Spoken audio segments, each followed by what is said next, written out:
Bismillahirrahmanirrahim. Assalamualaikum warahmatullahi wabarakatuh.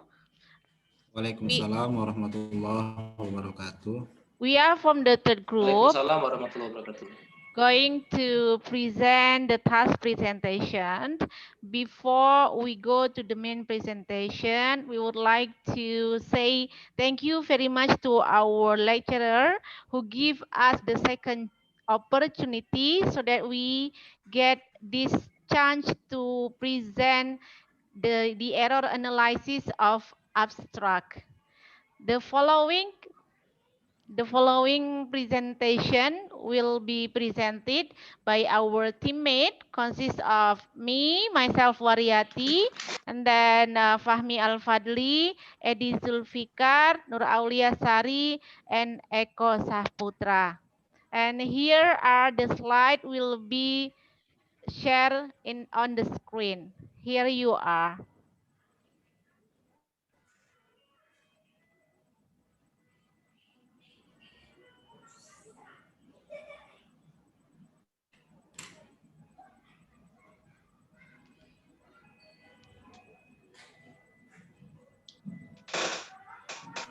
Okay, and in this first session, it will be begin by Fahmi Al-Fadli.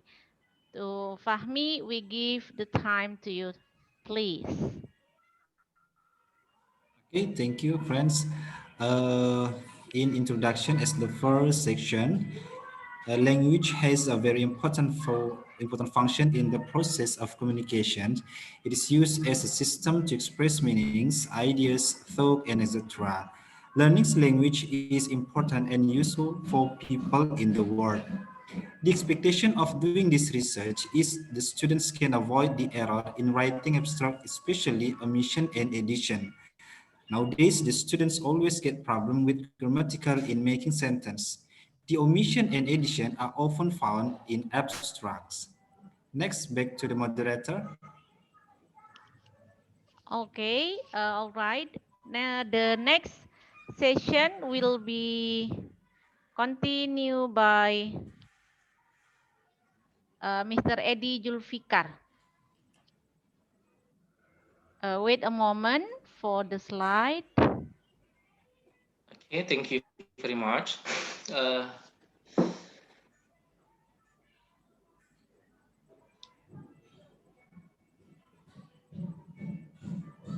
Okay, we get to the next slide related to the formulation of problem. In this mini research, we have to formulation of problem. The first is what are types of regularization errors in the student's abstract, and then the second is what is the most type of regularization errors made by the student in writing the abstracts. Thank you, and back to the moderator.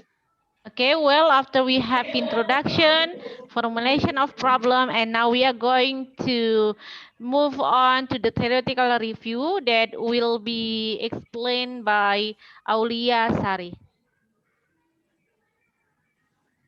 Nur Aulia Sari.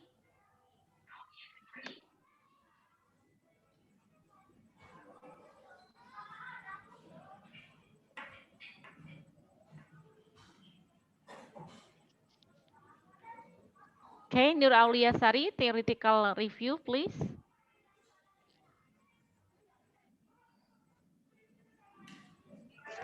Okay, now I will explain about theoretical review.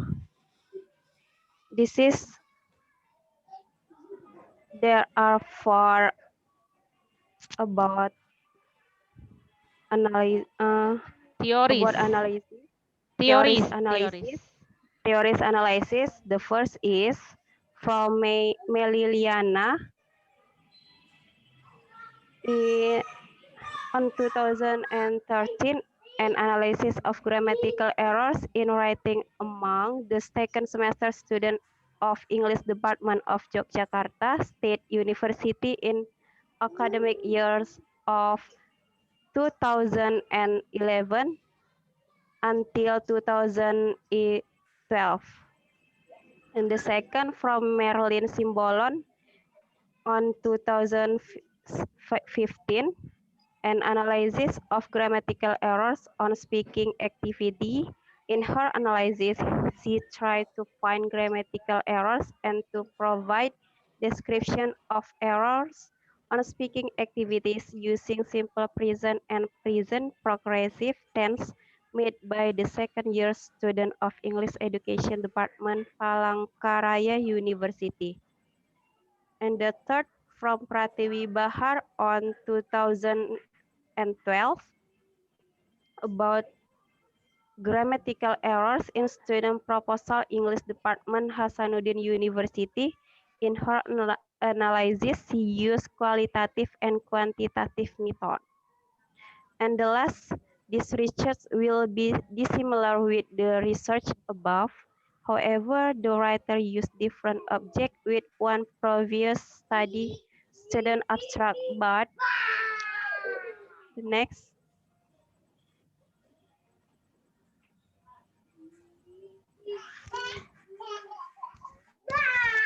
data finding. The first omission. Oh, no. This is the last one. Oh, Baris terakhir, Mbak. and but writer only focus to analysis background of student abstract. And next, the data finding will be explained by Fahmi Al-Fahri. Okay, thank you, Miss. Okay, now we enter into data findings. Okay, after we do two abstract and do some analysis, we have to differentiate the errors. We take omission and addition error, right? The first abstract is Murabahah financings, and we get a seventh omission error.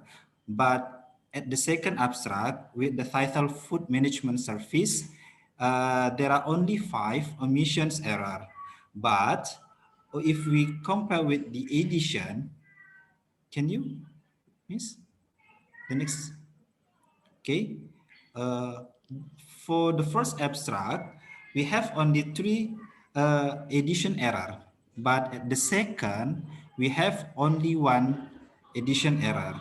Okay, after that, we can find, we have to analyze the data based on the error. Next, miss. Data analysis. Okay, based both of the abstract, there are 10 errors, and we can count the sentence of regularization of omission and addition with the formula P equal F divided N times 100%. Okay, in this session, we have to times with 100%. First, the omission error, we can put 7. There are 7 omission error at the first abstract, divided 10. 10 is the total of the error times 100% equal 70%. But in addition, at the first abstract, there are only 3 omission errors, and we have divided into 10 and times 100%, and we get 30%. It means that the omissions, the students do more error than the additions. But at the second, can you, miss? The next slide.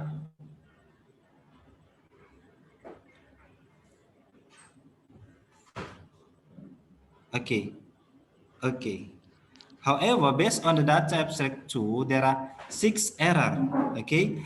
At the first abstract, we have 10 errors, but the second, we have only 6 errors. Okay. After that, we have to put in the same formula with percentage P equal F divided N times 100%. The first omission, the omission of the second abstract, we get 83%, But in addition, we have only 70% error. It means that, okay, we can get the finding with another friends. I give back to the moderator to get the conclusion. Okay, well, thank you very much, Mr. Fahmi Al-Fadli, for the analysis explanation. And we are going to jump up to the conclusion, and it will be delivered by Mr. Edi Zulfikar. Okay, thank you. And for the conclusion for our explanation before that, from the finding above, the researcher can conclude that the first is students are still doing omission error more than addition error. And then abstract 1 has more error than abstract 2. And then the last is students still need motivation and training in writing and grammatical to avoid the error. Thank you very much, and back to the moderator. Okay, so that's all for our today's presentation. We would like to say thank you very much for the chance, and we end up by saying hamdalah, alhamdulillahirabbil alamin, nasrum minallah wa fathun qarib wa basyiris sabirin. Assalamualaikum warahmatullahi wabarakatuh. Waalaikumsalam warahmatullahi wabarakatuh. Waalaikumsalam warahmatullahi wabarakatuh.